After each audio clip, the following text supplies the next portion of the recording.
I have a very important question to ask you, Corbin. Gross. You've stated on many occasions that you believe billionaires are immoral. Correct. And they shouldn't exist. Shah Rukh Khan just became a billionaire. I'm well aware. Therefore, Corbin thinks Shah Rukh Khan should not exist. I think the man should exist. I don't think his billionaire status should exist. And I don't know why that's such a controversial statement. We used to have caps on income. After a certain amount, in America, over a certain amount, you were taxed 100%. That should 100% be the case for billionaires. So where should the money go that you make? After $1 billion? To the people. To just the people, anybody. The government to disperse, to help people. You're a communist. Communism is not just an awful thing, just in general. No, I didn't. Why is my saying you're a communist mean that I'm condemning you? I'm making a statement, an observation. There's a lot of good parts of communism. I'm not disagreeing with you. There are some good parts of capitalism. I just don't agree that money should be taken from somebody and given to other people, especially when those other people. When that amount of money is a, what's the word? What's the word?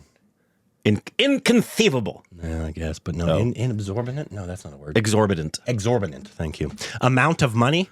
So what, I'm asking this, I'm not trying to poke the bear. I'm genuinely asking this question. What would be the line of demarcation where you say that amount of money now becomes exorbitant and should no longer go to that person? I mean, there's smarter people than I that can determine that. I think back in, I forget whose president was, sometime in the 1900s, we actually had a cap on income.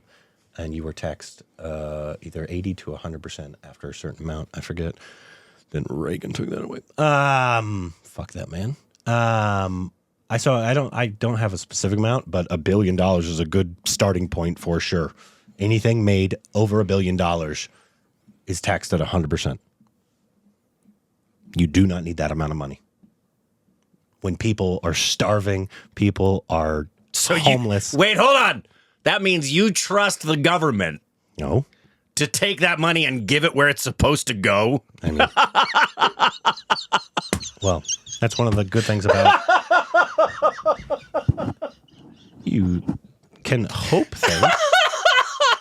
Oh, man. You can hope things. But also just... But you're not an optimist. But just doing nothing and letting people... Well, that means you're assuming Shah Rukh Khan does nothing with his money. No, that's not what I'm assuming.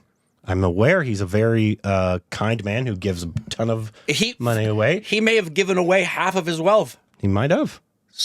But that doesn't mean he should have $1 billion. Why? Because that's nobody needs $1 billion. I think people just think that's like some amount that somebody will aspire to. How many things do you have in your life, in this house, that you don't need but you have? That's not equivalent to $1 billion.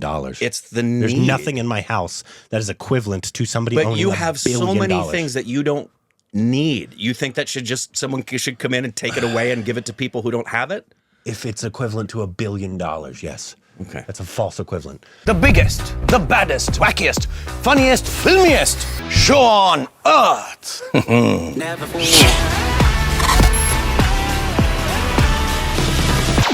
Hey, welcome back to our Stupid Reacts of Corbin. I'm a billionaire! You can follow us on Instagram, Twitter, more juicy content. They can work with us on Patreon. Follow us again. Solid button. Welcome back. Speaking of Shah Rukh Khan, we got a Shah Rukh Khan interview from back in the day. This is from 2010. Shah Rukh Khan talks about My Name is Khan and 9/11. Oh, awesome. That's one of my favorite topics. I don't think I've seen him talk about My Name is Khan. Yeah, I don't think we have. Yeah, that makes me happy. That's one, I got to put that on my list. Make sure I don't forget that. That's one I know for a fact that my sweetie has not seen My Name is Khan. Here we go. My name is Khan. Oh my stars, that's loud. My name is Khan. Bollywood. Illusion and reality in India's dream factory. we'll be talking to Bollywood star Shah Rukh Khan. So Shah Rukh Khan, this is your second time coming to Berlin Looks like with a movie. presidential This time interview. the movie is called My Name is Khan, and it deals with the after effects of 9/11. Do you remember where you were 9/11 and when you heard about what happened? I do. I was in New York, actually, with my director's mother, my wife, and my little son. And we were to do an interview for the launch of a film called Ahsoka. And the rest of the crew was supposed to fly off to Toronto. Where were you staying? 4 hours before us. So I was woken up, and Karan's mother, Mrs. Hiru, she showed me the television, and I thought it's the plane that our crew is taking. That's why she's showing that there's been an accident. There was press on the floor below my room waiting to do the interviews. And I'm like, what happened? And then you realized how it was. And I was stuck there for 3-4 days with my family. Then we kind of made our way out. Went to Toronto, then flew back because all the flights, everything was cancelled. Everything was grounded. And so we asked special permission and requested some people, and they kind of understood very kindly. They let the family go because I guess the kids and mothers and everyone. So we got out of it, yeah. And I think I was deeply affected by it, like everyone else was. I mean, how did you react when it became clear that the attacks were carried out by Muslim extremists? You yourself are a Muslim. How did that affect you? See, actually, I've never really thought of an extremist adding any other tag to them. A Jewish extremist or an English extremist or an American extremist or a Hindu extremist or a Muslim extremist. Extremist is an extremist. As soon as we start putting a tag to it is when we are actually inviting trouble. We're inviting trouble in the hearts and the minds of the world. Because for the common man, which I think I am also apart from being a movie star, when I'm sitting and suddenly if I hear a news piece or someone suddenly start giving an attachment to a bad act or even a good act, why don't we say, for me, one of my favorite players is Boris Becker. Why don't we say the German tennis player? So as soon as I say German tennis player, I start assuming that Germany has great tennis players, which is a good thing. If you said, oh, very proud, and I'm sure a lot of kids get taken in by that. So Germany has two things happened to me when I heard German soccer team and German tennis player. I'm like, oh wow, Germans are very good at sports, is what comes to my mind. That's a good association. Yeah, it's a good association. But when you start putting bad associations to something, then you say the German killer or the Indian rapist, it starts... Then it labels a whole nation. It labels a country, a nation, a group, which is wrong. So when I saw it, just like anybody else, I thought it was an act of terror. Not a good thing, because people die because of it. So many lives will be thwarted. And I could have been one of them. My son could have been one of them. My wife is a Hindu. My son is being brought up Hindu and Muslim or whatever. I'm a Muslim. Anybody, bystanders get hurt in acts of terrorism like this. So you see... The word that comes to my mind when I think of attacks like this or any aggression of this order anywhere in the world by any kind of extremist. Futility. The word that comes to my mind is futility. It is so futile. So how do you feel about, did the world, what was good in the way the world reacted and what was not good? I mean, because obviously there were retaliation acts afterwards. Are we going to talk about I won't get into the politics of it because, yeah, of course, ex-player person is, the normal human nature is, you hit me, I'll hit back. And in the middle, a lot of people get damaged. But when you're so aggressive and when you, rightly or wrongly, there's a human reaction that, God, you hit me, I'm going to hit you back. And in the process, a lot of innocent people die. So I think death of innocence, which we have in the movie also, death of innocence, I think is not allowed in humanity. Death by natural causes is the way of God. But death of innocence for no reason before time is not allowed in humanity. So obviously you feel very bad when the aftermath has that. Whether it's this side or that side, both are to be But we don't talk about Bruno. Which is actually something that I heard is happening to large parts of India now. Your movie there coming out. There were some problems there. We don't have to go into the details of it. But obviously some people had something against something you said. Yeah, it's just a misunderstanding.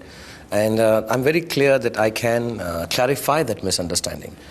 My only thing was that why is the misunderstanding with me being shifted onto the movie? That's a separate entity with 500 people's lives attached to it.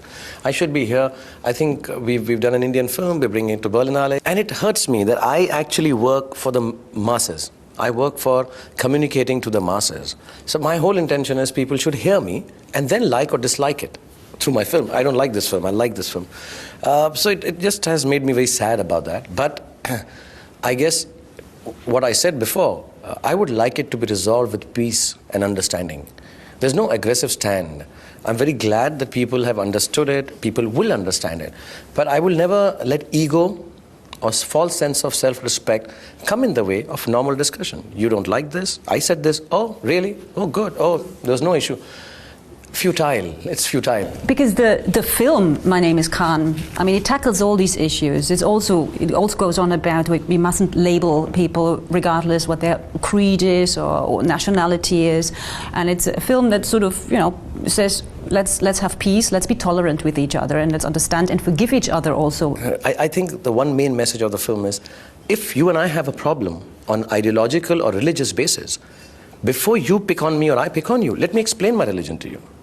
And you might, I think, 99% of the time say, oh, that's what that means. Oh, okay, I have no issue. Or, I understand yours. So it's our people duty should communicate. Yes, it is the duty of every person, if your religion or region is being questioned, explain it. Don't be defensive and say, no, we are good. No, please explain it. So I think it's the duty of me as a Muslim, though I've not done the film for that. But as a person, yes, if you ask me something about Islam, as much as I know, I'd like to tell you how tolerant and beautiful that religion is. All that what you've just mentioned is, to a certain extent, part of this movie. Now, this is still an Indian movie, a so-called Bollywood movie, and a lot of people here in the West will be surprised to see. She did it with one finger each. That kind of film. So the last question, it's part of the competition section here at the Bollywood Film Festival. It's not running in competition, so you won't win a prize here. Okay, I got nervous.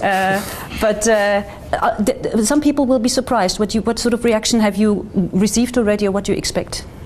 See, one is that, again, what we start doing is we start grouping things very quickly. It's a Bollywood film, so it'll be a type. Right. The fortunate part in Germany is that most of the people have seen Bollywood films. The unfortunate part is that there are another 895 films made, which are quite different from the commercial hits. See, when I'm in India, I get to see a Hollywood film. We see it of the similar genre, the big hits, the blockbusters. The small, maybe interesting, different, serious films we never get to see. Unless you are a film person. I'm a film person, so it's my job to see it. But local people, normal people don't get to see it. So there's a lot of stories that are said from Bollywood. Some of them, this just happens to be that Karan Johar, the biggest commercial director, the two big commercial actors, stars, they come together and you make a movie and you say, oh, it'll be like that, but it's not. We just feel at this point in our lives, we started making our first film, we made it in a college, about college friendship. We were not in college then, but we felt like that. Now we are making a film about the college of the world, where you still need to be doing the same thing and say, listen, our college has become bigger. It's the global college now.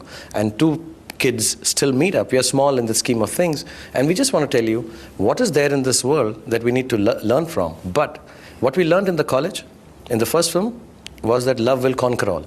We still learn in this college, love will conquer all. So Bollywood is about love conquering all. Not the songs, not the dances, not just all that is there, but it's about love conquering all. India is about love conquering all. I say, I agree to that. Thank you. And thank you so much for coming onto our show on DW TV. It was a pleasure talking to you. A long time. I thought she was about to say, and to say to that, namaste. I thought she was about to say. I was hoping we were going to get into a little more detail about the film, but that's fine. And I can, anytime I get the chance to listen to him talk, I enjoy every second of it because we say it every time. He's so articulate. He's intelligent.